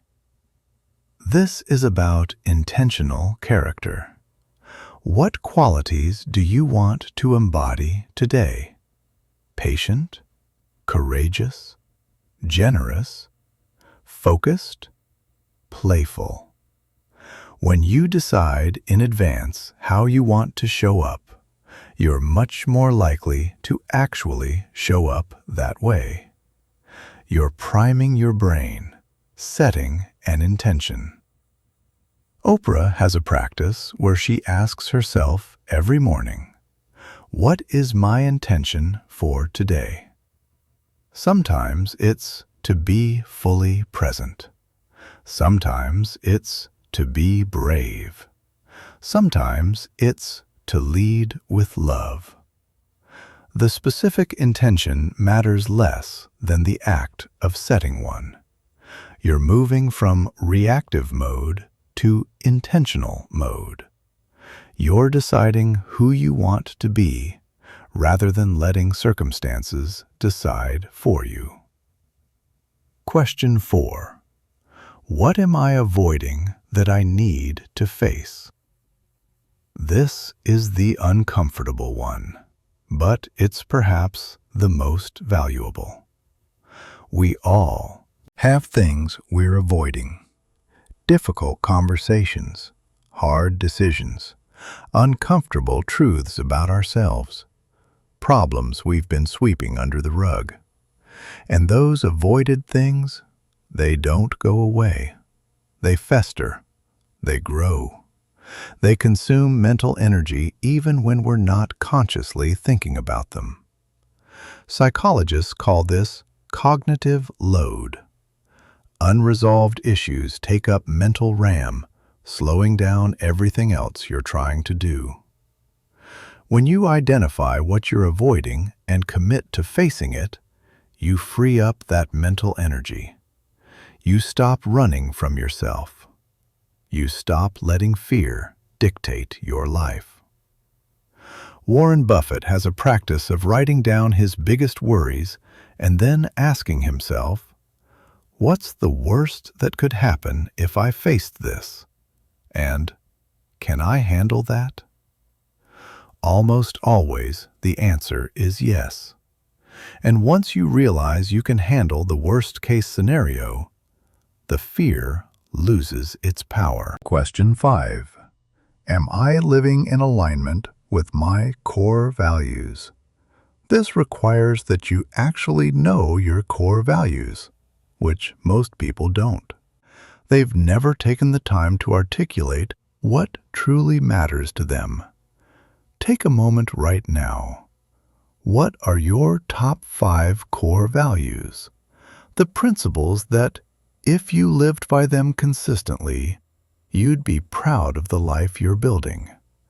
Maybe it's integrity, courage, growth, connection, contribution, creativity, health, family, freedom, excellence. Whatever they are, write them down. And every morning, check in. Am I living in alignment with these values? Or have I drifted? Have I compromised? Have I let urgency override importance? This regular checking in keeps you honest. It keeps you on course. It prevents the slow drift that happens when you stop paying attention. The journaling practice. Now, you can answer these questions in your head, but I strongly encourage you to write them down. There's something powerful about putting pen to paper or fingers to keyboard. Writing forces clarity. You can't be vague when you're writing. You have to articulate your thoughts precisely. And in that articulation, insights emerge that wouldn't come otherwise. Here's a simple journaling structure that takes about 10 minutes. Morning pages, 5 minutes. Stream of consciousness writing, whatever's on your mind. No filtering, no editing. Just dump it onto the page. This clears mental clutter and often reveals things you didn't know you were thinking about. Gratitude, 2 minutes. 3 specific things you're grateful for today. Really feel them as you write. Intentions, 2 minutes. Your one priority for the day. How you want to show up. What you want to accomplish or experience. Reflection question, 1 minute. Pick one of the questions I mentioned earlier and write a brief response. That's it, 10 minutes. But those 10 minutes create clarity that most people never access. You're essentially becoming your own therapist, coach, and mentor all in one. Tony Robbins has said, "The quality of your life is determined by the quality of the questions you ask." And the morning, when your mind is fresh and undistracted, is the best time to ask those questions. Own your morning. Own your life. Let's talk about control, because that's really what this is all about. Most people feel like their lives are happening to them, like they're passengers in their own existence, like circumstances, other people, and random events are in the driver's seat. And you know what? They're right. Not because life is inherently out of their control, but because they've surrendered control. They've given it away, one compromised morning at a time. Think about the typical morning. Alarm goes off, something external controlling your attention. Immediately check phone, more external input. See news, emails, messages, even more external demands. Rush through breakfast, rush to work, rush into meetings, and by 9 a.m., you haven't had a single thought that was truly your own. You've been reacting, responding, accommodating since the moment you woke up. That's a life out of control. Now contrast that with the early riser who owns their morning. Wake up intentionally. Sit in silence, connecting with yourself. Move your body. Feed your mind. Set intentions. And then, from a place of centeredness and clarity, engage with the world. See the difference? One person is being pulled in every direction. The other is standing on solid ground, choosing their direction. This is what I mean by own your morning, own your life. When you control the start of your day, you set the tone for everything that follows. You're not reacting, you're creating. You're not at the mercy of circumstances, you're shaping circumstances. The locus of control.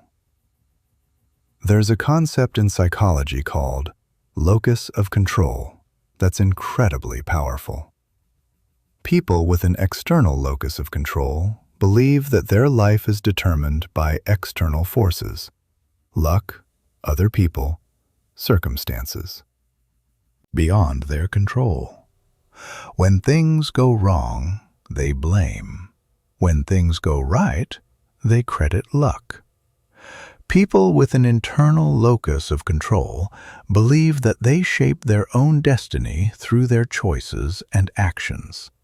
When things go wrong, they ask, "What could I have done differently?" When things go right, they recognize the role their efforts played. Research consistently shows that people with an internal locus of control are more successful in their careers, happier and less prone to depression, healthier and more likely to take care of themselves, better at relationships, more resilient in the face of setbacks, more likely to achieve their goals. Your morning routine is literally training your locus of control. Every morning you wake up when you said you would, you're strengthening your internal locus. You're proving to yourself that you make things happen. You're in control. Every morning you hit snooze and let your body's desire for comfort override your commitment. You're strengthening your external locus. You're proving to yourself that you're at the mercy of your circumstances, your feelings, your immediate desires. This compounds over time, and it determines whether you live a life of intention or a life of reaction. Mark Zuckerberg, despite running one of the world's largest companies, maintains control over his mornings. He doesn't schedule early meetings. He protects his morning time for thinking, planning, and exercise. He once said, "By having a routine, it's almost like I'm programming my day. I'm deciding what's going to happen rather than letting what's going to happen decide for me." That's internal locus of control in action. The ripple effect of ownership. Here's something fascinating. When you take ownership of your mornings, you start taking ownership of everything else. It's like a muscle that grows stronger with use. The more you practice ownership in one area, the easier it becomes to practice ownership in other areas. You start taking ownership of your health. Instead of, "I'm too busy to exercise," you find ways to make it happen. You start taking ownership of your relationships. Instead of, "We've just drifted apart," you actively invest in connection. You start taking ownership of your career. Instead of, "My boss doesn't appreciate me," you either have a direct conversation or start creating your own opportunities. You start taking ownership of your financial situation. Instead of, "I'll never get ahead," you create a plan and execute it. See how it ripples out? This is why successful people often seem to be successful in multiple areas. They're not lucky. They're not more talented. They've simply developed the habit of ownership, of taking responsibility for their outcomes, of refusing to be victims of circumstance. And that habit started with something as simple as waking up when they said they would. The morning declaration. I want to give you something powerful. A morning declaration. Words you can speak to yourself each morning to reinforce your identity and intentions. Feel free to modify this to fit your own values and goals. But here's a template. I am fully awake and present for this new day. I choose to show up with intention, not just reaction. I am in control of my thoughts, my actions, and my attitude. I am grateful for this opportunity to grow, to contribute, to become better. I will prioritize what truly matters over what merely seems urgent. I will face challenges with courage and obstacles with creativity. I will treat myself and others with kindness and respect. I am building the life I want, one choice at a time, starting now. Say this out loud every morning with conviction. You might feel silly at first. That's okay. Do it anyway. Because here's what's happening. You're programming your subconscious mind. You're setting intentions. You're activating the reticular activating system in your brain to look for opportunities to live out these declarations. Words have power, especially the words you speak to yourself. Use them intentionally. Oprah has said that one of her daily practices is affirmations, not just thinking positive thoughts, but actively speaking declarations of who she is and who she's becoming. She credits this practice with helping her overcome tremendous obstacles and achieve things that seemed impossible. The decision fatigue solution. Here's something you might not know. The average person makes about 35,000 decisions every single day. That's a lot of mental energy. And here's the thing about decision-making. It's tiring. Psychologists call it decision fatigue. The more decisions you make, the worse you get at making them. By the end of the day, your willpower is depleted, and you're much more likely to make poor choices. This is why people who diet successfully often struggle at night. After a day of making good food choices, their decision-making capacity is exhausted, and they raid the refrigerator. But here's where your morning routine becomes a secret weapon. By making your morning routine automatic, you eliminate hundreds of decisions. You don't decide whether to wake up early. You already decided. You don't decide whether to exercise. You already decided. You don't decide whether to spend time in reflection. You already decided. All of those decisions are already made, which means you're preserving your decision-making capacity for the things that actually matter. This is why many successful people wear the same thing every day. Steve Jobs wore a black turtleneck and jeans. Mark Zuckerberg wears a gray t-shirt. Barack Obama rotated between two suits. They weren't being boring. They were being strategic. They were eliminating trivial decisions so they could focus their mental energy on important ones. Your morning routine does the same thing. It automates the start of your day so you can reserve your best thinking for your most important work. The identity level change. Let me share something profound that I learned from James Clear's work on habits. There are 3 levels of change. Outcome level. This is about changing results. I want to lose weight. I want to make more money. I want to be more productive.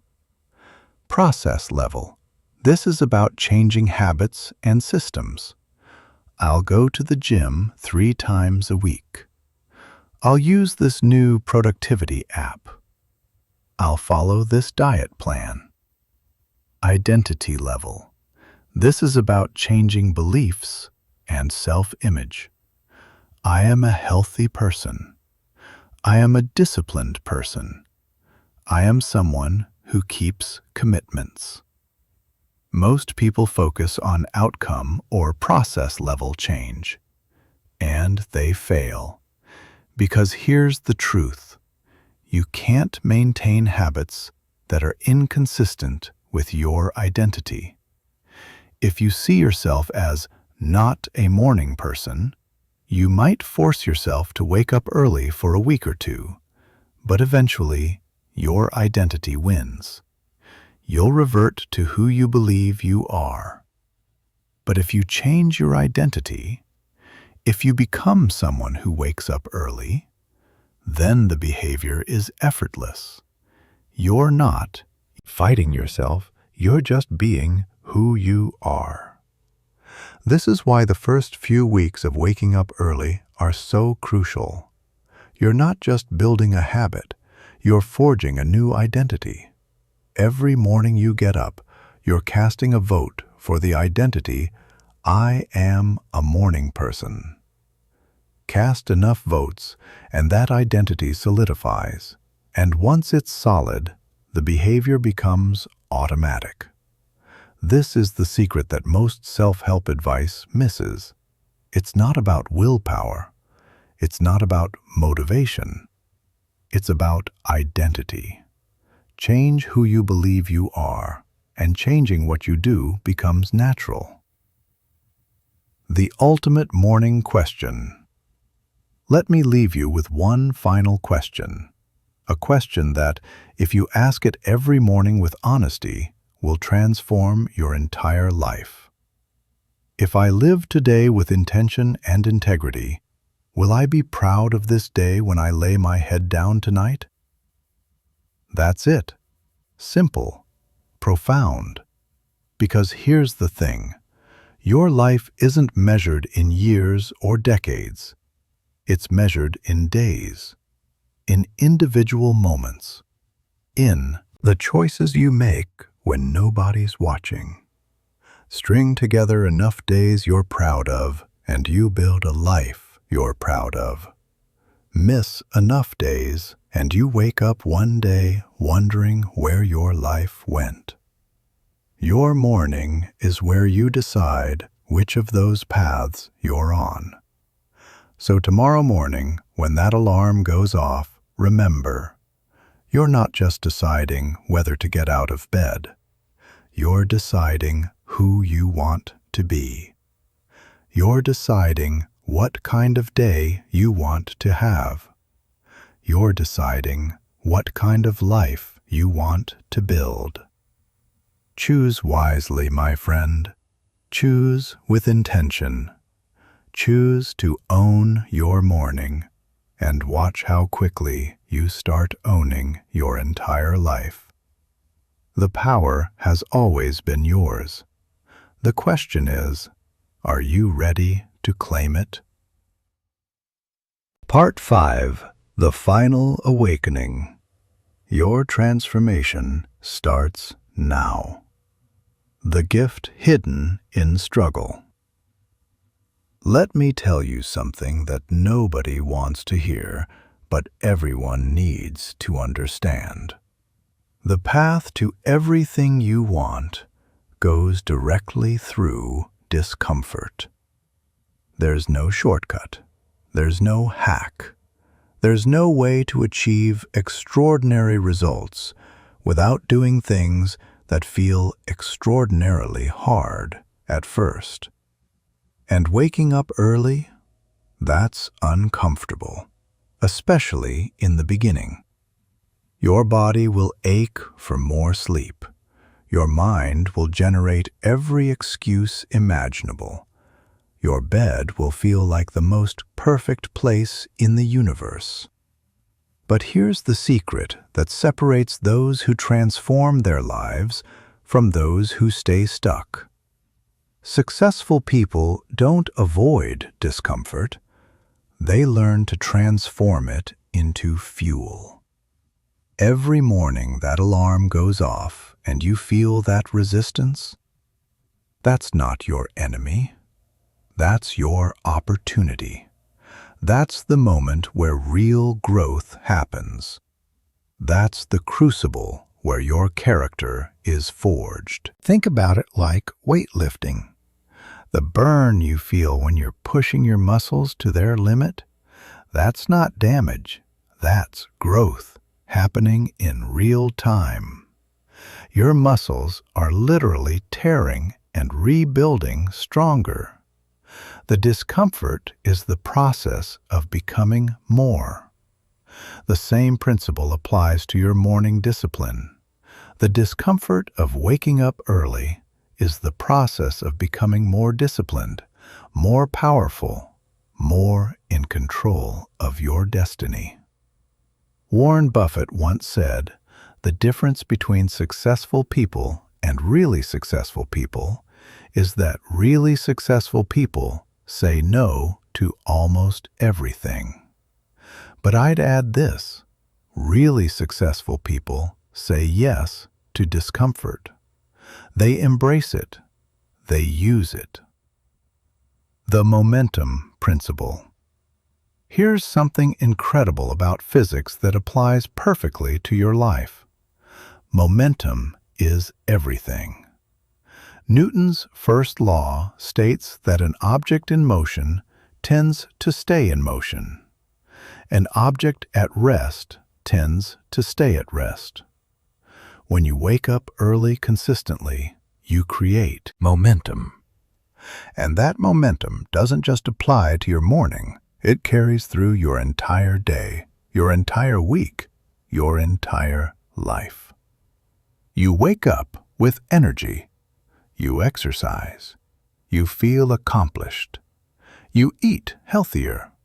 You work with more focus. You complete important tasks. You feel capable. You take on bigger challenges. You grow. You succeed. It's a cascade, a positive feedback loop. One good decision leading to another, until you look back and realize you've completely transformed your life.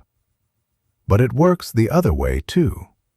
Hit snooze, feel guilty, skip exercise, grab junk food, show up to work stressed, procrastinate, feel behind, make poor decisions, reinforce negative patterns. The question isn't whether you'll create momentum, you will. The question is, which direction will it go? Every morning you choose, forward or backward, growth or stagnation, the person you want to become or the person you've always been. Mark Zuckerberg built a platform that connected billions of people. But he didn't do it in one grand gesture. He did it through consistent daily action, showing up, building, iterating, creating momentum that eventually became unstoppable. Your early morning routine is your momentum builder. Use it wisely. The ripple effect of your transformation. Here's something beautiful that happens when you transform your mornings. You don't just change yourself. You change everyone around you. Your kids see you waking up early, taking care of yourself, pursuing your goals.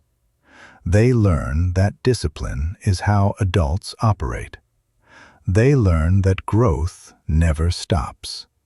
They learn by example, not lectures. Your partner sees you becoming more energized, more focused, more present. Your relationship improves because you're showing up as your best self.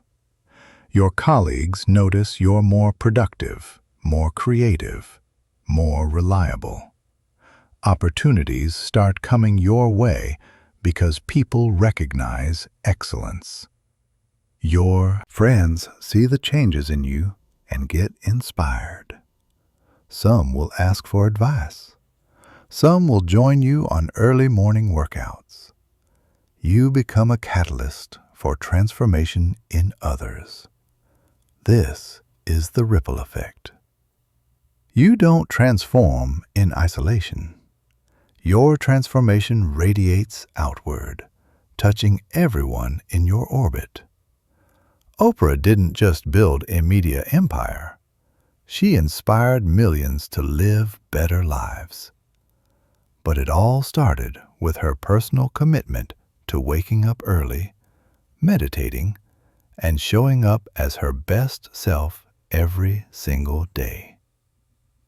Your transformation might not reach millions, but it will reach the people who matter most to you. And that's everything. The final challenge. So here we are, friend. You've made it through this entire journey with me. You've learned the science, the strategies, the mindset shifts. You understand what's possible. Now comes the only question that matters. What will you do with this knowledge? Because knowledge without action is just entertainment. You can read every book on waking up early, listen to every podcast, watch every video. But if you don't actually do it, nothing changes. So here's my final challenge to you. Start tomorrow. Not next Monday, not after you get ready or prepare better. Tomorrow. Tonight, before you go to bed, set your alarm for 1 hour earlier than usual. Put your alarm across the room so you have to get up to turn it off. Lay out your workout clothes if you plan to exercise. Decide on your morning routine. Move, reflect, learn. Write down why this matters to you. And tomorrow morning, when that alarm goes off, remember this moment. Remember the decision you made. Remember the person you want to become. Then, stand up. Don't think, don't negotiate, just stand up. Do your routine, even if it's imperfect, even if you feel tired. Just show up. Then do it again the next day, and the next, and the next. Give it 30 days, just 30 days of consistent action, and I promise you, you'll be amazed at what changes. Not just in your schedule, but in your entire identity. You'll look in the mirror and see someone different, someone stronger, someone more capable, someone who keeps promises to themselves. And that person can achieve anything. Your moment is now. The sun will rise tomorrow morning, whether you're awake to see it or not. The question is, will you rise with it? Will you continue living the same patterns that got you to where you are today? Or will you make a different choice? Everything you want, the success, the health, the fulfillment, the impact, the life that feels meaningful. It's all available to you. But you have to reach for it. You have to be willing to do what most people won't. Wake up early. Take control of your mornings. Own your life. This is your moment. This is your opportunity. This is your awakening. The alarm will ring tomorrow morning. What will you choose? Remember, the power and success that come from waking up early isn't just about the time. It's about the decision. The decision to become the architect of your own life rather than a passenger in it. Your transformation starts now, not tomorrow, not someday.